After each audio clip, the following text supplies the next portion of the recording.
safra brasileira de café está entrando, na sua fase de pré-colheita em Minas Gerais e também no Paraná, mas muitos grãos estão em estágios diferentes de maturação por conta do clima. E como assegurar a qualidade desse grão? Sobre esse assunto, nós vamos conversar agora ao vivo pela internet com o engenheiro agrônomo e coordenador técnico da Nitro, o Elvésio Silva.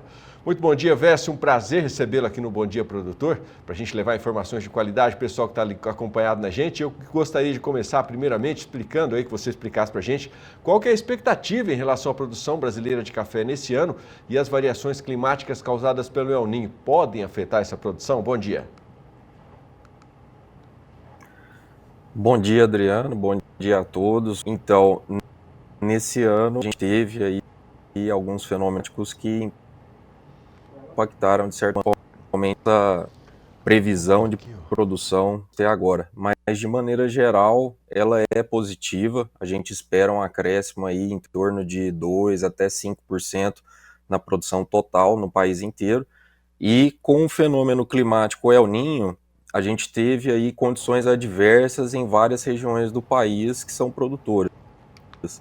No estado, por exemplo, Minas Gerais, que é um grande produtor, a gente teve regiões mais beneficiadas, como a zona da mata, a região sul, e ali do Cerrado Mineiro já foi um pouco mais prejudicada em relação aí ao volume de chuvas e principalmente as mais altas. E isso causou aí exatamente essa diferenciação na maturação, inclusive alguns começaram a colher alguns grãos muito por conta desse climático que aconteceu. Elvésio, essa questão da maturação é o principal problema provocado aí por essas questões climáticas ou quais são os outros prejuízos que o cafezal pode sofrer em relação a essa questão? Então, no aspecto fisiológico, a gente plantas mais sensíveis a altas temperaturas, então influenciou muito o aumento de estruturas. A gente teve também, por exemplo, a falta de translocação de nutrientes devido à falta de água. Então, lavoura por formação, até então, que tiveram alguns problemas de patógenos, de fusarios, essas lavouras com certeza tiveram aí um período crítico muito pronunciado. A gente conseguiu, né, das chuvas, o manejo, ativar a fisiologia da planta e proteger ela contra esses estresses, tanto como o clima, a questão da falta de regularidade de chuvas, a temperatura, e bióticos também, principalmente para proteger a produtividade, né, em relação a doenças e pragas da cultura. Agora eu quero que você explique para o produtor que está acompanhando a gente aí como fazer para assegurar a melhor qualidade possível para os grãos diante dessas adversidades. Então, de forma geral, a gente deve investir em técnicas que visam aí um sistema mais produtivo e mais sustentável. Então, o uso, por exemplo, de algumas estratégias de conservação do solo, alguns produtos específicos na parte de nutrição de plantas, pensando em formação de raízes, em formação de folhas, na manutenção da saúde dessas folhas, pode ser usado, e aí a gente tem uma gama de nutrientes, fósforo, enxofre, potássio, cálcio, zinco, ferro, diferentes fontes, né, e diferentes possibilidades para se usar, e também a gente tem que prestar bastante atenção em relação a proteger essa produtividade.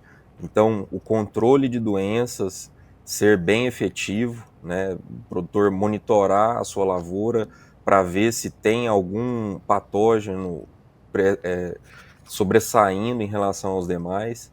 Em relação também ao controle de pragas, sempre estar atento à broca, né, porque agora a gente tem aí uma carga pendente nas plantas e a gente tem que proteger a qualidade dos grãos. A broca é uma das principais pragas que pode prejudicar essa qualidade, e a gente tem alternativas para controle desses patógenos, né, que podem atrapalhar aí a qualidade dos grãos, tanto à base, por exemplo, de alguns fungos patogênicos aí ao inseto, como a Bovéria e o Metarrhizium, quanto também produtos químicos, né, que podem ser utilizados aí dependendo da situação.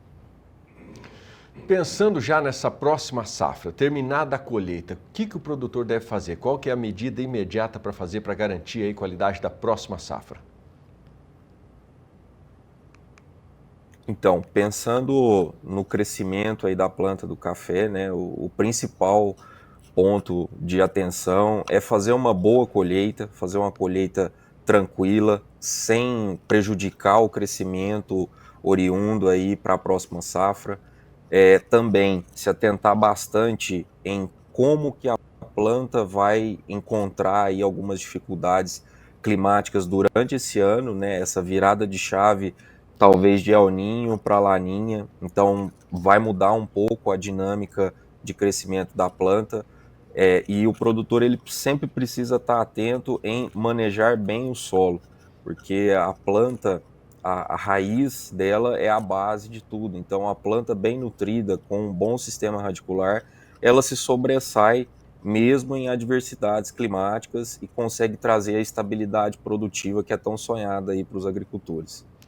Ô Elvé, se o café continua sendo um bom negócio para produtores de tamanho de área média e pequena, vale a pena ainda investir nessa cultura como alternativa de diversificação? Olha, eu sempre relato para todos que o café ele é e eu acredito que vai continuar sendo por um bom tempo uma grande alternativa, independentemente do tamanho da operação, certo? Seja pequeno, seja médio, seja grande, devido a vários fatores. Primeiro, a gente tem aí a questão do valor agregado. É uma cultura que você tem como diferenciar o seu produto, né? Não só, você não vende só os grãos, mas você pode vender, por exemplo, o produto acabado, pode fazer a torrefação, pode fazer a moção, você consegue agregar, né, em questão da cadeia, você também consegue agregar na questão da qualidade, então direcionar, mesmo que seja uma área pequena, para uma fermentação controlada, você consegue ter um café de altíssima qualidade e com certeza valoriza, né, ainda mais a bebida. E você também tem a questão desses eventos climáticos, né? Por ser uma planta perene, você tem um tempo hábil para agir, para tentar mitigar e correr atrás de alguns prejuízos. E nas outras culturas, por exemplo, de ciclo mais curto, a gente não tem esse tempo. Geralmente, quando a gente vê o impacto em cima da produtividade, é um impacto irreversível. No café, a gente ainda tem algumas estratégias para tentar retornar a um patamar de produtividade mais elevado e principalmente melhorar a qualidade do que vai ser colhido.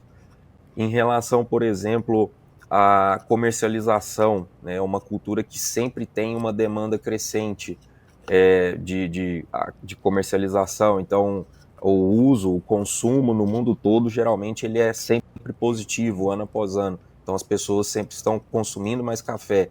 Isso é uma coisa que ajuda também a segurar o preço, né, e sempre manter esse balanço de oferta e demanda, apesar do estoque esse ano até, inclusive, está mais abaixo, manter um preço legal em que os produtores ainda tenham rentabilidade na cultura.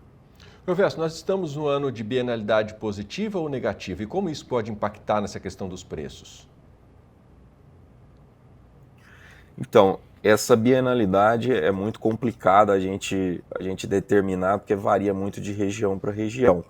Mas o que a gente percebeu, né, principalmente essa safra, existe em algumas regiões onde a produção no ano passado foi mais favorecida pela questão do clima, né, um volume de chuvas mais disperso, temperaturas mais amenas, e existem regiões essa safra que vão ser prejudicadas justamente pela falta da chuva e pela temperatura excessiva. Então, a gente esperava, né, anos de alta em algumas regiões, anos de baixa em outras, mas isso não vai se consolidar devido à diversidade climática. O que a gente tem, né, como tendência é que, no geral, nós vamos crescer em torno de 2 a 5% em volume produzido. E isso é um ponto positivo que tem que ser comemorado. É claro que cada região ela deve, né, ter ali um olhar mais crítico para como que foi a produção em relação ao ano passado, para ver diferentes estratégias de manejo de solo, de manejo de pragas, de manejo de doenças, manejo de nutrição, né, das plantas, para poder sim evoluir o ano que vem e aí aumentar novamente a produtividade.